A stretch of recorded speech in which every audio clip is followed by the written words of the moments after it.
What's up guys, it's your favorite Q coach. Welcome back to another video. In this video, we're going to be taking a look at Viktor Hovland's golf swing. We're doing the video analysis, part 2. Let's go do this thing. So welcome back to the channel guys. If you guys are new to QE Golf Japan, we do a bunch of videos like this every single week. So what you gotta go do is hit that little red subscribe button, smash the like button, leave a comment, share the video, and let's hop into Viktor Hovland's driver swing. So real quickly guys, if you guys haven't watched part 1, it's about strokes gained. We're going to have a link in the description below. Go check it out. But essentially the wrap up of that video was we talked about his strokes gained off the tee as well as his strokes gained with his approach play. Now his strokes gained off the tee is probably one of his most impressive stats. Currently total distance is right around 304 yards throughout 2020 so far. And then his driving accuracy in 2020 I believe was 68.8% so far. And then in 2019, his driving accuracy was like 75% or something just ridiculous for how far he hits it. So what we made the claim was in that video was we were saying that his strokes gained off the tee, if he keeps kind of those statistics that he currently has, he could definitely become one of the top 5 drivers on the PGA Tour, if not maybe the number 1. And in this video, what we wanted to do specifically was take a look at his driver golf swing and figure out maybe some key characteristics in his golf swing that are allowing him to be that freakishly long as well as, well not freakishly long, I should say freakishly accurate, and as well as pretty dang long on top of that. So let's hop in. Alright guys, so we're really going to go over 4 components of this player's golf swing. The first component that we're going to talk about is going to be his tilts at address, or basically his right side lateral mid motion or dropping the shoulders this way, as well as kind of how he moves the sternum throughout the shot to help him, I think, hit the ball with a little bit more of an upward angle attack. So let's go take a look at the tilts.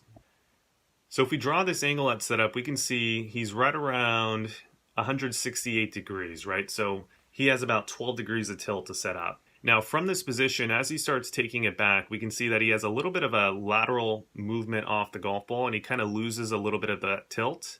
But then from about position 5 to about top of the swing, we can see that he's actually starting to increase that tilt, or he's really just getting the sternum more behind the middle of the pelvic line, right? So again, let me say that one more time. So from position 5 to the top of the swing, we can see that the sternum is moving a little bit more behind the golf ball. Now, one of the main reasons why I believe that he's trying to work on this move is because his coach cites that his biggest miss with driver is a slice shot off to the right. He just has an excessive curvature miss to the right. So what this does is if you can get the sternum a little bit more behind the middle of the pelvis, as well as a little bit more rib cage rotation, or you guys probably heard it, shoulder churn, it's potentially going to shift your swing direction a little bit more to the right, which for a slicer is probably going to reduce the amount of curvature. Because again, if the club path, let's say a slice shot essentially is, the club path is in one direction, let's say, and the face is very, very far open to that, that would be a slice shot. Now, whether you're swinging too far left in doing that, or swinging straight in doing that, or even swinging in to out to doing that,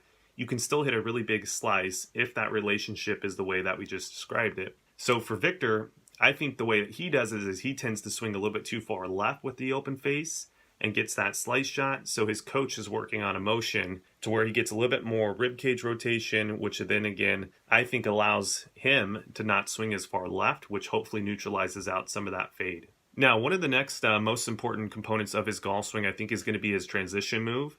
So for us to really see that, I think we have to take a look at the down the line view. And if you can see at the top of the swing, Viktor has a very DJ-like wrist condition at the top, even a Brooks Koepka type of wrist condition. He has a massive amount of flexion. Now also what you can see is the face is pointing straight up to the sky, so he's a really shut face at the top of the swing. Now this could be maybe another added component to the golf swing to help with that slice miss, because again, I have a couple players who are really fast swinging players who like to hit a cut, where I do a really similar motion with the wrist conditions, because again, they tend to get that shot that starts right and then slices off to the right. And a fader of the golf ball does not like that shot, let me tell you that right now. So this is another added component that I think is really helping him out. And as you can see in transition, the flexion move increases a little bit, as well as he starts to get down to here. We can see, let me get to position 6 actually for you guys. When we take him down about position 6 and we zoom in on the club face, we can see that the toe is actually slightly turned down to the ground, as opposed to maybe this second arrow right here on the left, that is more of a 90-degree angle. His is turned down slightly, right? Which again, I think for a lot of the elite cutters of the golf ball, like your Brooks Koepkas, your DJs, you're seeing this model right here, right? Where the face is slightly turned down. And then through the ball, which brings us to our third component, which is the release, we can see that through the ball, we're going to see a release that's a little bit more A lot of coaches are calling it a drive and hold release pattern, like Kelvin Meeher called that.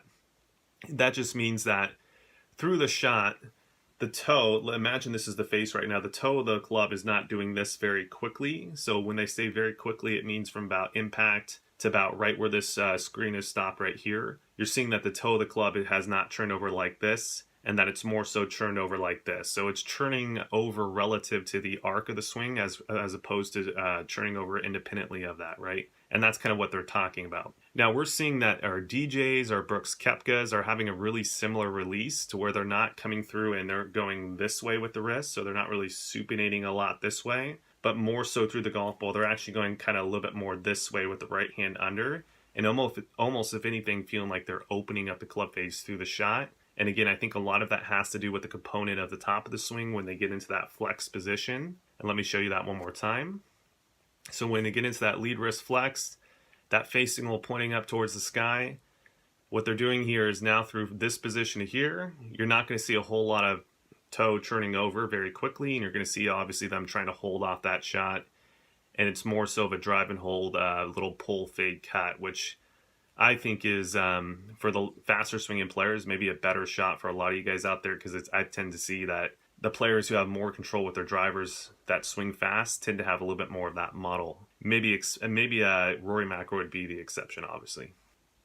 Okay, so finally, for the last and final component, it's really what has to do with the upward angle attack. So it's really kind of just finishing up on that thought. If we take a look at the face-on view, basically in transition, we're going to see that the sternum motion is going to start working backwards. So the center of mass is moving more and more back. You guys have probably heard this called on Swing Catalyst or Body Track more of a Z trace, right? So you have your initial push forward, and then right around position 5, you start to see this center of mass go backwards, and the pressure is also going backwards. And you can kind of see that demonstrated right here. So basically from this position to this position, you can see the sternum has increased its tilt. And then as he comes into the golf ball from here to here, we can see that it's pretty much maintaining that tilt, and then right around here you can start seeing that he's pushing the center of mass forward and getting all the pressure into that lead foot. So again, that's more of the modern swing, let's call it pressure shift with their driver. And I think that pressure shift in itself is helping him get that AOA maybe a little bit more on the up as opposed to down.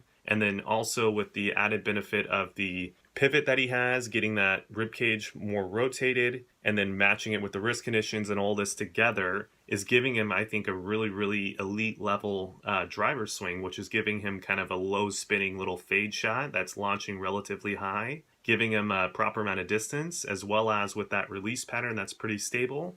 He's also pretty damn accurate. So in review, let's go over some take-home points. So here are some take-home points for you guys at home. So first off, I think this motion, the way that he's moving his body and everything, is really, really solid in terms of having a stable release.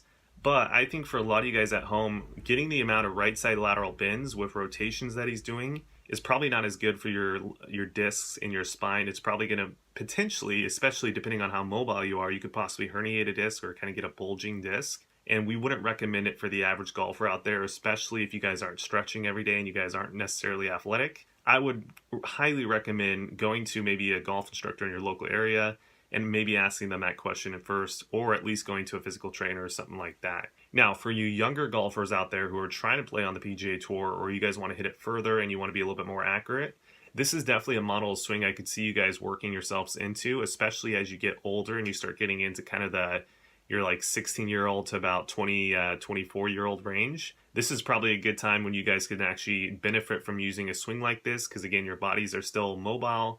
You obviously hopefully you don't have a long history with back pain yet.